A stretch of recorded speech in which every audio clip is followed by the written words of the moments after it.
Hi, friends of Sarah and friends of me and whoever is viewing this. Happy to talk to you today about postpartum depression. Sorry, I'm like figuring out my camera. So I'm gonna try to keep this brief because I don't want it to drag on forever. But my postpartum depression started after my second baby. So I have two kids, a 2-year-old and a 6-month-old. And after my giving birth to my 6-month-old Roslyn, is when it kicked in. I had 2 panic attacks or anxiety attacks, whatever you want to call them, in the hospital, in the postpartum room, while I was healing from labor and everything, and those were ugly. And I had to be cleared by a social worker and a psychologist to be able to go home because they wanted to look into the situation. They interviewed me and everything, but I was good to go, golden. They sent me home. Had another anxiety/panic attack while I was at home, and my husband, I love him and he helps me a lot, but it was a moment where I didn't feel like he could be my only source of help. I needed someone who specifically knew how to talk me down out of my panicked state, and so I called the hotline that they give you a phone number for in your hospital paperwork. Felt real cool. No, but no shame. Like I just keep telling myself it's a beautiful thing to just live, be, let it happen, no shame attached to it, because you can just learn so much quicker, more effective, and it just makes it all easier. So I called the hotline, talked to some guy named Rob, I think, and he just had me put a little lemon juice on my tongue, which was random, but we had a little heart-to-heart. He kind of guided me through some just mental stuff, broke all the anxiety down, and it dissipated, and I was fine. So fast forward into the next few months, with a new baby and a 2-year-old, crazy. But my overall state was pretty normal at first with a side of anxiety, and then it just gradually grew, and also I became more apathetic. So one thing also to note is that my children and I and my husband, we were all on and off taking turns getting sick with ear infections or bronchitis. My daughter got pneumonia, my little newborn at 10 weeks old. So things like that really bogged us down, kept us at home a lot. My husband was gone a lot. He was finishing his last semester of school, so it was really intense for him, and so he was gone a lot, and I was just at home a lot with these sick kids, and I was sick, and that's just a real good recipe for depression and anxiety in general, not to mention that I just had a baby and was still, nursing and whatever. So life was crazy, and I just sort of gradually got into, just a sort of more apathetic state, started feeling a lot more feelings of anxiety about caring for my toddler, especially after he had a febrile seizure related to his high fever from 2 ear infections that he had. And after that, I loved him, and I do love him, but at that time, I needed some space, so I started my mom, I would fill her in on everything via the phone. She lives in New York for a mission, and so she was good enough to call some friends of hers that live near me, and they would check up on me and offer to take my kids. They started bringing dinner every now and then, so that was helpful. But the big problem was still there, which was that I didn't know I was depressed. And that is the scariest part of it, is when you don't know why this is happening to you. You don't know what you're feeling because you've never felt these feelings of anxiety before. That's the scariest and riskiest time of all. But so I started getting a little more help from people, and that was really good. I wasn't reaching out for it myself. Like I said, my mom set me up with it. So for those of you that are watching this to help another person that's struggling, that's something you can do, is line up babysitters, line up dinners, line up appointments for them. Sometimes just planning your day and thinking about, forethought for any activity in the future is just not really happening.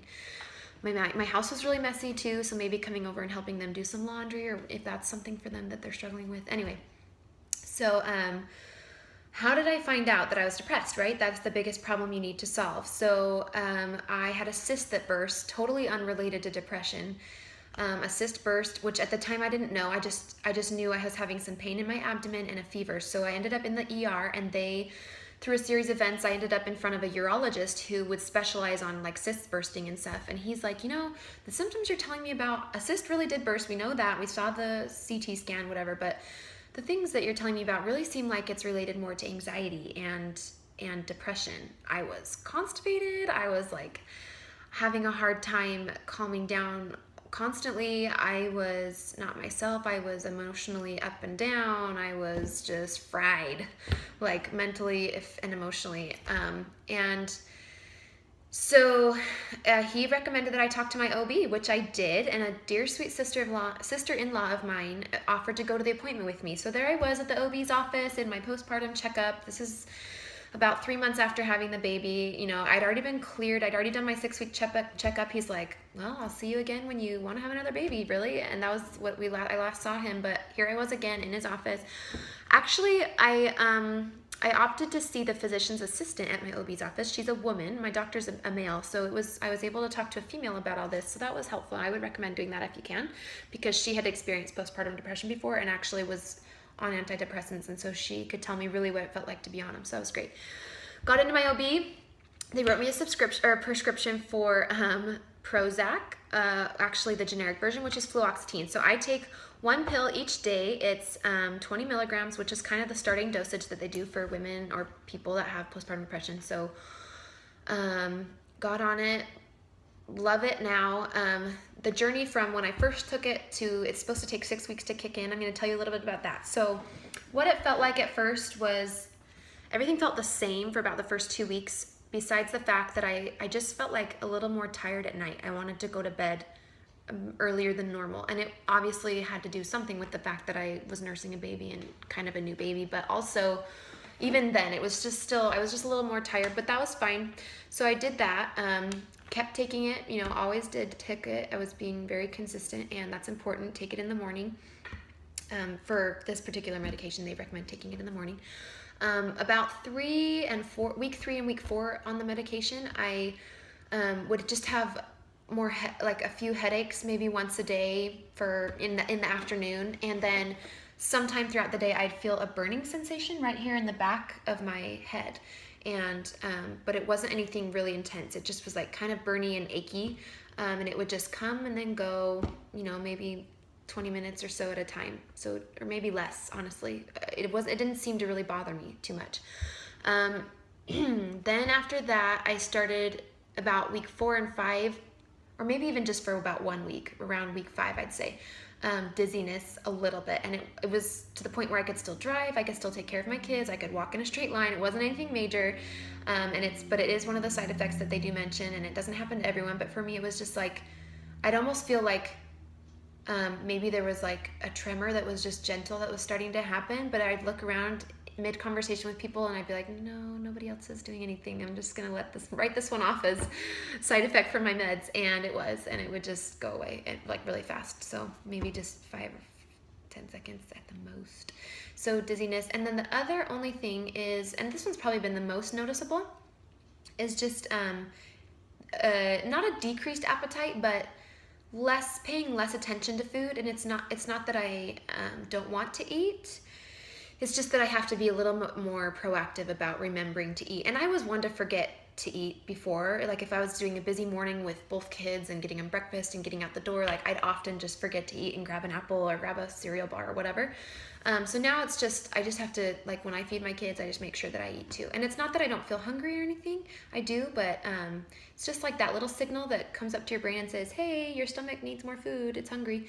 It's just like a little more quiet. It's still there, I still feel hunger and I still remember to eat, but I just have to like be a little more introspective and be like, oh, am I hungry right now? Yes, I'm hungry. Okay. So those are the effects of the medicine so far for me. As far as the positive effects besides the side effects, I feel a normal spectrum of emotions. I'm not like happy all the time, crazy lady, but I'm also, I just don't go into that really deep place of like, I can't get out of it mentally. And I do feel sad sometimes, you know, but it's just like a little more streamlined for me, and I really love it. It's just how I was before, and I'm a songwriter. I can still write music being on the medicine. I still feel that inspiration, so that's something you might want to know about. I don't feel crazy, scary feelings towards my 2-year-old anymore. That was part of my depression and anxiety, so that's good. Really good. And I loved him all throughout that, but it was so heartbreaking for me because about 80% of me was just like, oh, wanted to push him away, and the 20% of me was just heartbroken, like, who am I? I'm his mother. What is this inside of me that's happening? So sad, so sad. Or having other people come pick my kids up because I just couldn't handle him was absolutely sad too. So it's a really great reason to get help. But yeah, so I got help and I feel better, and I'm just such a big proponent of reaching out and getting help, but sometimes when you're sick you don't think to do that. And so for those of us who are the loved ones of people or women especially that are depressed or anxious or both, especially postpartum depression and anxiety, please check on them, text them often. That's what you can do to help. Be persistent, go visit them, pop by randomly, you know, without being too intrusive, but stop by and just see how they're doing. Offer to maybe do their dishes, do their laundry, change a diaper, take a kid for a couple hours for them, make them a meal. Oh my gosh, I did not cook dinner for my family like the whole time I was depressed. It was just not on my radar. So maybe offer, you know, invite them to go out with you, and be very understanding if they're not themselves and not very nice or bubbly while you're with them. Just get them out of the house and be gentle with them, be kind. Another thing I've done is yoga. Love it, totally recommend it. If that's kind of your personality, I've super enjoyed it. It just centers me and helps me if I do feel anxiety, which doesn't happen hardly ever now that I'm on the medication, but if I do, just helps me let it go. I watch it pass. It just send it on a train, goodbye, and it's out of there. And yoga is awesome for that, and also just getting, you know, those endorphins from the physical exercise. Yeah, so I hope that's helpful. I have an Instagram. It's just at Lizzie Langston. I was going to write it down, but it'll take forever. So it's at Lizzie Langston, and I'm a songwriter, and you can see my music stuff on there, but it's also, that's probably backwards. It's also there if you need, if you want to read my written story. I did a week-long session spotlight on postpartum depression on my Instagram and on Facebook, so you can find me there. And but please do reach out, and if you are struggling with this, or if you're wanting to help someone, come find me on social media and let's talk, and I can give you specific answers to specific questions if you have them. So good luck, and let's help everyone be healthy. Have a good one. Bye.